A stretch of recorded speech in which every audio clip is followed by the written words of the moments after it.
Hello বন্ধুরা, আজকে আমি আপনাদের সাথে আমার ব্যবসার একটি বাস্তব অভিজ্ঞতা শেয়ার করব। আমাদের সবার উচিত কাস্টমারের সাথে কথা বলার সময় ছোট বড় কিছু বিষয়ে দিকে নজর দেওয়া উচিত, যা আমাদের ব্যবসাকে আরও বড় করতে সাহায্য করবে।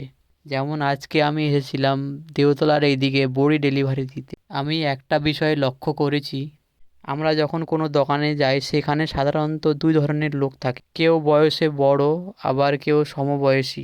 কাস্টমারের সাইকোলজি খেয়াল করে দেখেছি, যাদের বয়স একটু বেশি থাকে তাদের যদি আমি কাকু বা দাদু বলে সম্বোধন করি, তারা মুখে কিছু না বললেও ভিতরে ভিতরে অনেকটাই অস্বস্তি বোধ করে। কেউ নিজেকে অনেক বেশি বয়স হিসাবে দেখতে পছন্দ করে না। ব্যবসায়িকদের ক্ষেত্রে এটা একটি বড় শিক্ষা। মানুষ যেটা শুনতে পছন্দ করে ঠিক সেটাই বলা উচিত। অপ্রয়োজনীয় সম্বোধন এড়িয়ে চলাই ভালো।